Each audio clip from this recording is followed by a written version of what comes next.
Hello young physics learner, welcome to my class. This is Bhavna physics class and this class is specific for class 11 physics, and today I am going to solve some numericals for you, and these numericals are based on relative motion, projectile motion, and what topic I discussed at last, that is circular motion. So we will discuss these three topic based numerical, and you will learn how to solve these kind of question. Before this, I just want to say one thing. Now the teaching is just like the tech teaching. I can say it as tech teaching. We teachers not only have to focus over the content or the mode of application, mode of teaching to student, but have to focus over the technology all. And we are actually not very use to of this kind of technology. अभी तो ऐसा होता है कि बाईजूस की class अगर आप देखोगे तो ये सामने ऐसे आप लिख रहे होते हैं और आपको स्क्रीन में दिखाई दे रहा होता है. So that education is so much high tech. Even I am not that use to, and I am just missing those days जब मैं लाइव क्लासेस स्कूल में ले रही थी. अभी कोविड की वजह से हमें भी ऑनलाइन क्लासेस लेनी पड़ी हैं, and we have to use that technology like the Zoom app, और one more is team app.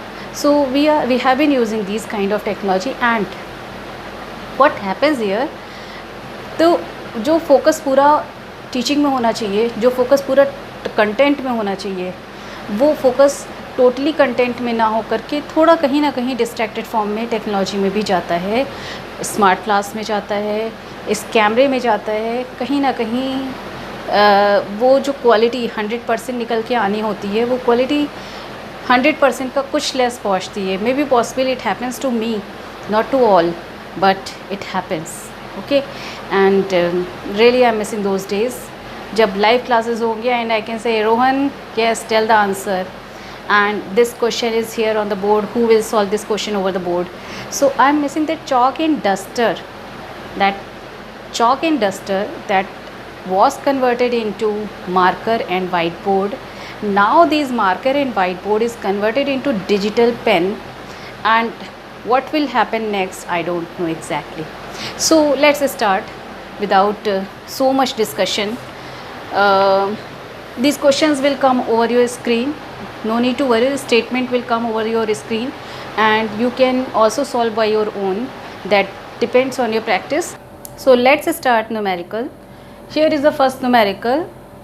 The statement is given: a body is thrown horizontally from the top of the tower. This one is the tower, and body is thrown horizontally from the top of the tower and strikes the ground in 3 seconds at an angle of 45 degree. This angle is given as 45 degree with the horizontal. Find the height of the tower and speed with which it was projected. This statement is given on your screen. You can read the statement and you can solve by your own right this time. Those who are not able to solve, just see that method here, what we are going to apply. This is ux. Horizontal speed is not 0, but the vertical speed here it should be 0. What is asked in the question? H is asked and u is asked. You have to calculate. Clear? Now ux and uy, if we will take here, then this is not equal to 0. अब हमें अगर ux की value पता चल जाती है तो we can easily identify the value of u. ux horizontal component है. हॉरिजॉन्टल के लिए either we can go through with this range. ये रेंज अगर हमें पता हो तो इस रेंज से हम निकाल सकते हैं, बट ऑब्वियसली ये रेंज हमें अभी नहीं पता है, ये कंपोनेंट हमें नहीं मालूम है. तो सबसे पहले हम हाइट निकालते हैं. तो हाइट का फॉर्मूला, हाइट क्योंकि वर्टिकल मोशन से लिंक है, तो हाइट जब हम रखेंगे तो इसमें वर्टिकल कंपोनेंट रखेंगे. U y t plus half of g t square. Why we have put this value?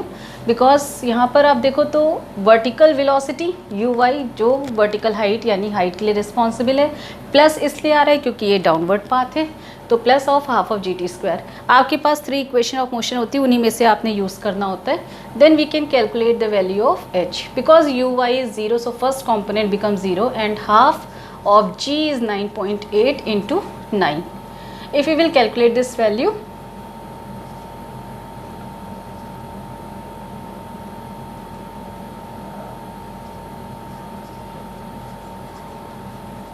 So the answer will come as 44.1. This is the answer for height. Okay, first answer.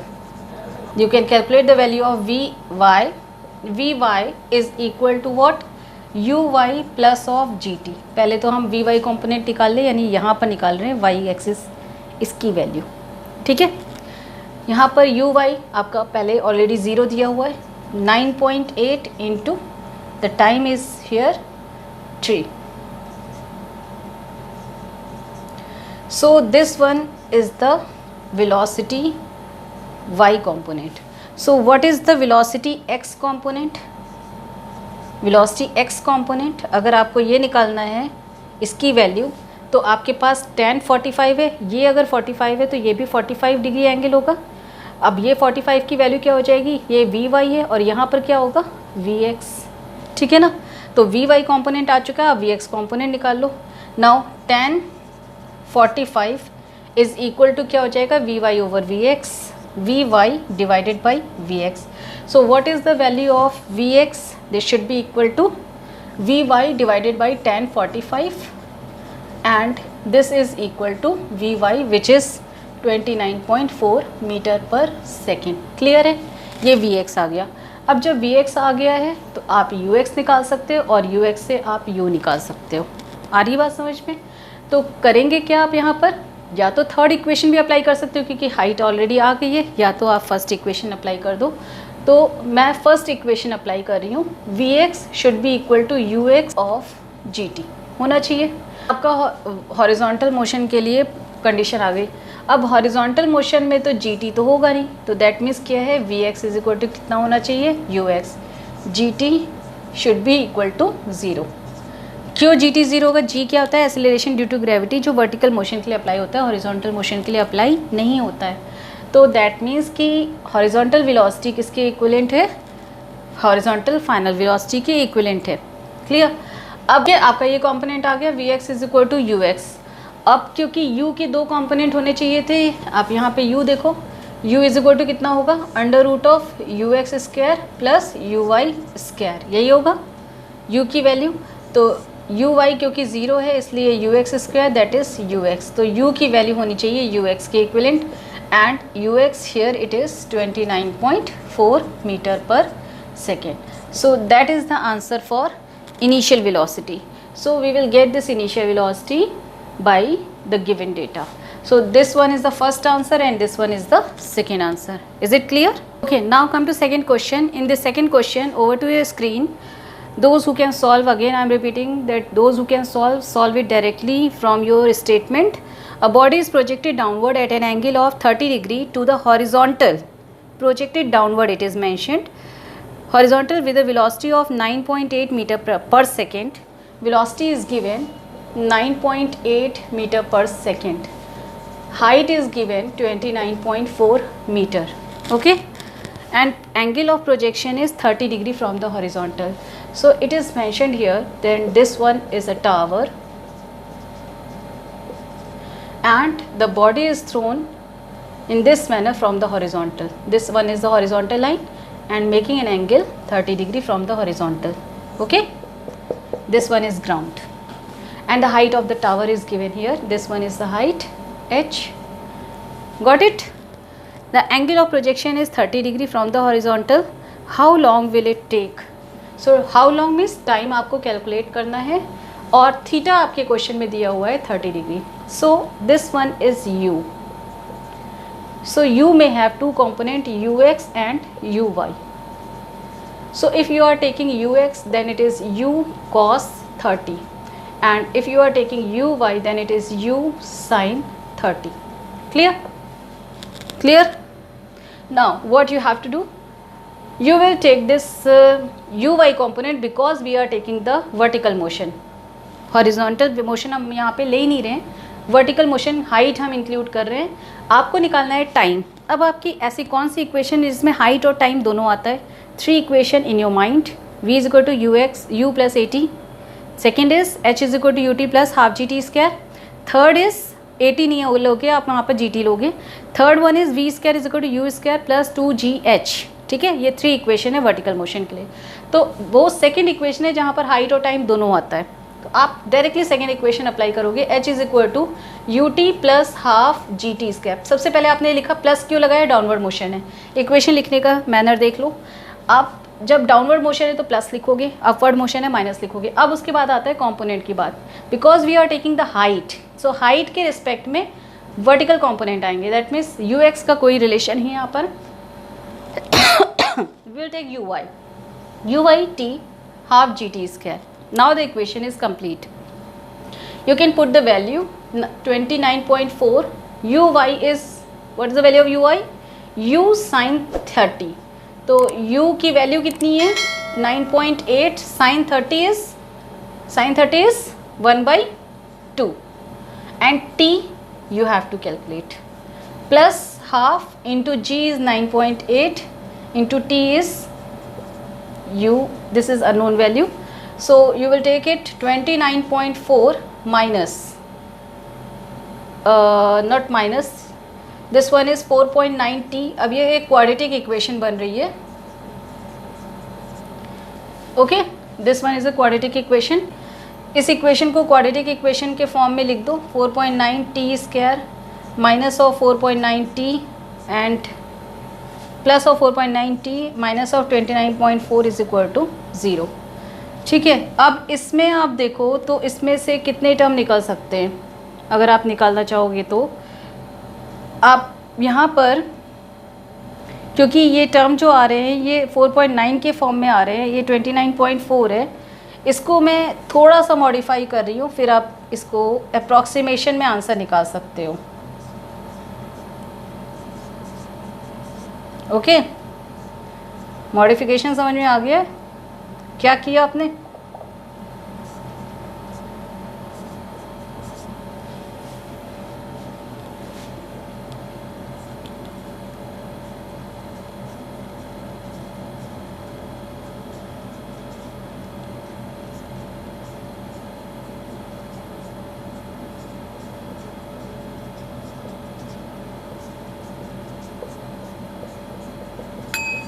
अब देखो बेटा, आप लोग अगर इस class में हो तो एक्सपेक्टेशन ये होता है कि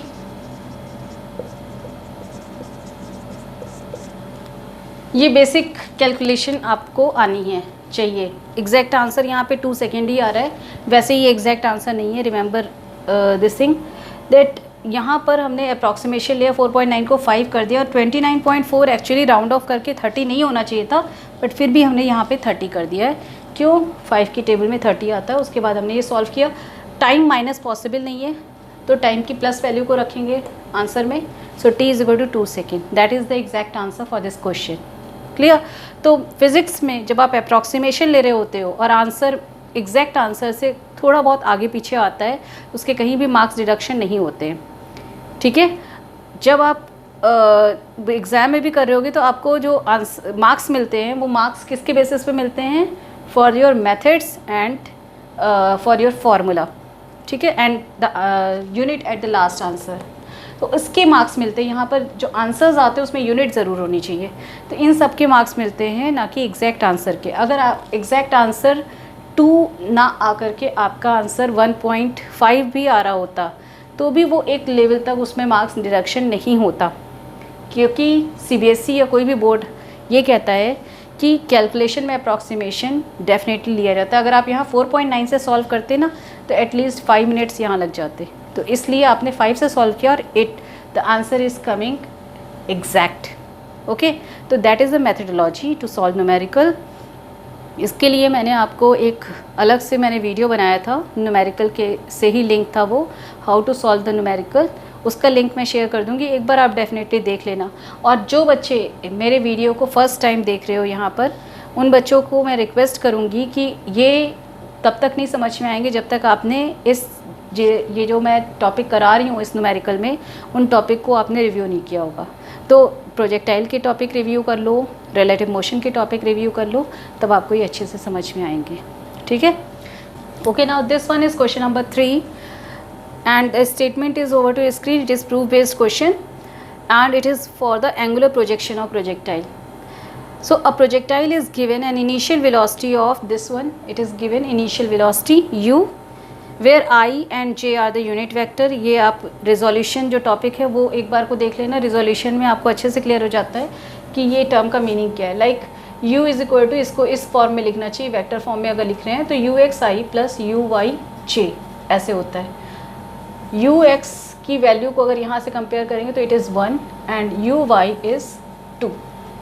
ठीक है, यहाँ पे वैल्यूज़ हैं। तो ये इक्वेशन दी हुई है। उसके बाद पूछा जा रहा है find the Cartesian equation of its path and g value is given here. तो कार्टेशियन इक्वेशन यानी y और x के फॉर्म में जो इक्वेशन आएगी that is the projectile equation जो आपने सॉल्व की हुई है। अब यहाँ पर देखो तो ये प्रोजेक्टाइल का मोशन ऐसा था, यहाँ पर u और इसके दो component u x and u y. ठीक है, ये दो कॉम्पोनेंट हो गए। अब इसमें आपने किया कैसे था, प्रोजेक्टाइल की इक्वेशन अगर आप पूरी सॉल्व करोगे तो यहाँ पर सबसे पहले आपने डिस्टेंस, हॉरिजॉन्टल डिस्टेंस यानी यहाँ से यहाँ तक की अगर वेरिएबल डिस्टेंस ले रहे हैं तो x distance is equal to क्या होना चाहिए, वेलोसिटी इनटू टाइम। तो ux इनटू टाइम हो जाता है। क्लियर है ये। सो हॉरिजॉन्टल डिस्टेंस की वैल्यू ux की वैल्यू कितनी है, यहाँ पर 1 है, 1 इंटू टाइम यानी टाइम इज इक्वल टू क्या हो गया x। Is it clear to you. ये आपकी एक इक्वेशन आ गई। आपको x के फॉर्म में ही आंसर निकालना है। नेक्स्ट आता है आपका y। अगर आप O से लेकर के A तक का पाथ ले रहे हो तो y यानी h इज इक्वल टू क्या होता है, ut minus of half g t square. ये इक्वेशन होती है ना। अब आप इस इक्वेशन में देखो क्यों माइनस क्यों लिखा, क्योंकि O से लेकर A तक बॉडी नीचे से ऊपर जा रही है तो माइनस साइन आएगा। और सेकेंड इक्वेशन में y x के फॉर्म में आ रहा था। ऐसे ही आपने प्रोजेक्टाइल की इक्वेशन प्रूफ की थी। ठीक है, तो y इज इक्वल टू क्या हो जाएगा, u के बेसिस पर आप क्या रखोगे, because y is the vertical component, तो u का vertical component that is u y you will use. Okay, u y t minus of half g t square. Now what is the value of u y here, u y is 2, so will put it 2 into T, T is x। आपको जो answer निकालना है वो t के form में नहीं निकालना है, वो y और x के फॉर्म में निकालना है जैसा कि प्रोजेक्टाइल इक्वेशन में था। तो यहाँ पर आएगा 2 into x minus of half, g की वैल्यू यहाँ दी हुई है 10 and t is again x। So equation will come as 2x minus of 5x square, that is the equation for y। Simple, no problem. तो ये equation आपकी बन जाती है and this is matched with the answer, it is 2x minus of 5x square. तो ये आप तब कर पाओगे जब आपने डेरिवेशन एक बार को देखी होगी। तो वो लिंक भी आप देखना जिसमें मैंने प्रोजेक्टाइल आपको एक्सप्लेन किया हुआ था। So this question is totally based on that and it is very tricky question. Okay, now we will solve one question based on 1 और 2 question based on circular motion. Circular motion मैंने आपको सबसे last में अभी आपको बताया है, recently ये टॉपिक मैंने आपको डिस्कस किया था। तो इस पे बेस्ड कुछ क्वेश्चन है जो आपको मैं बताऊंगी। पहला क्वेश्चन है आपका स्क्रीन पर, a body is moving in a circle of radius 100 centimetre with a time period of 2 second, find the acceleration. So radius is given in your question and time is given. तो acceleration पूछा जा रहा है, radius is 100 centimetre and time is given as second. Okay, and acceleration is asked in this question. So you know that time period है ये, actual में it is time period capital T, time period, time to complete one revolution, that is called time period. तो आपको acceleration पूछा जा रहा है इस question में। acceleration का formula क्या होता है, a is equal to that is r omega square, यही होता है। आपको मैंने ए का टॉपिक बताया हुआ है, यूनिफॉर्म सर्कुलर मोशन के लिए ये फार्मूला यूज़ होता है, लेकिन अगर नॉन यूनिफॉर्म है तो ये फार्मूला नहीं यूज़ होगा। ठीक है, तो अभी फ़िलहाल ये यूनिफॉर्म सर्कुलर मोशन के लिए तो आप ये फार्मूला यूज़ कर सकते हो एक्सेलरेशन का। So acceleration r value is 100, तो आपको इसको मीटर में कन्वर्ट करना पड़ेगा। आप इनिशियली कर सकते हो। ओमेगा के 2 फार्मूले मैंने आपको बताए थे, आप एक 2π/t रख सकते हो या दूसरा फार्मूला होता है 2π न्यू। तो अभी क्योंकि t दिया हुआ है क्वेश्चन में इसलिए आप t के फॉर्म में रखोगे, this much whole square and then simply you have to solve the equation. ये तो 1 हो जाएगा, 100 इंटू 10⁻², और यहाँ पर 2 इंटू 3.14 है ना, 2 इंटू 3.14 डिवाइडेड बाई टाइम आपका 2 दिया हुआ था तो स्क्वायरिंग कर रहे हो आप, ऑब्वियसली इनको सॉल्व कर लोगे तो आपका रिजल्ट आ जाएगा। 3.14 है यहाँ पर, तो आप इसको अप्रॉक्सीमेटली 3.1 ले लो, ठीक है। तो आपका ये टर्म ऑलमोस्ट 3.1 से सॉल्व करोगे तो 961 के अराउंड आ जाना चाहिए, ठीक है। तो 9.61 that should be the answer, metre पर second square, that is the acceleration. So ये सिंपल था, फॉर्मूला बेस्ड क्वेश्चन था, और इसमें सच ऐसा कुछ नहीं है इस क्वेश्चन में, ठीक है। आंसर में सेंटीमीटर पर सेकेंड स्क्वायर आ रहा है, और मैंने क्योंकि ये मीटर पर सेकेंड स्क्वायर में निकाला है तो दैट इज़ द आंसर। ये आंसर एग्जैक्ट आंसर है 987.7। वो क्यों है? क्योंकि मैंने यहाँ पर 0.04 वैल्यू को रिमूव कर दिया था, इसलिए ये आंसर वेरिएशन है। But as I told earlier that these variation is acceptable, so यहाँ पर कोई प्रॉब्लम नहीं आने वाली इस एक्सप्रेशन से, ठीक है। अगर आप इसे पॉइंट में करते हो तो 9.87 आएगा। 9.87 is around 10, and here also if you are taking 9.6 then also it is around 10, round off करोगे अगर तो राउंड ऑफ में अगर आंसर मैच कर जा रहा है तो ये आंसर करेक्ट होते हैं, ठीक है। So that is question number 5 on your screen. The wheel of an automobile is rotating with 4 rotation पर सेकेंड। तो रोटेशन पर सेकेंड का मीनिंग होता है frequency. Frequency is represented by nu, it is given 4 rotation पर second, okay. Nu is given in your question. Find the angular velocity. So omega you have to find what is the value of omega, and the radius is given here in this question as radius of the wheel 50. So it is 50 centimeter, that is radius here, and find the linear velocity of a point circumference। तो linear velocity पूछी जा रही है, v की value इस question में पूछी जा रही है। तो ये भी क्वेश्चन सिंपल ही है। आपने करना क्या है कि ओमेगा और न्यू का रिलेशन चेक करना है। तो omega is equal to 2 pi nu. 2 फॉर्मूले मैंने आपको जैसे बताए थे कि ये यूज़ होते ही हैं, इनको आप लोगों को आगे भी यूज़ करना होगा। So 2 into pi is 22/7 into nu is 4। So when you will solve this value it will come as 176 divided by 7। 44 into 4 that is 176। 7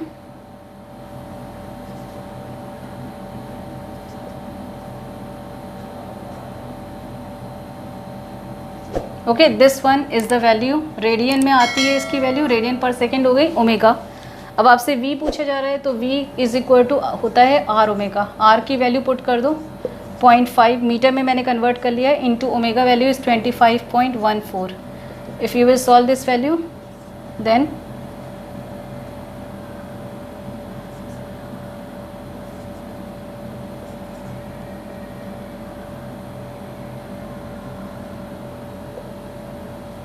okay, so it will come as this one metre पर second. तो आपका answer आ रहा है 1257.1 centimetre पर second. तो इसको अगर आप सेंटीमीटर में करोगे तो 1257.0 आ जाएगा, 2 आगे जाएगा, सेंटीमीटर पर second. So that is the answer here, and this one, okay.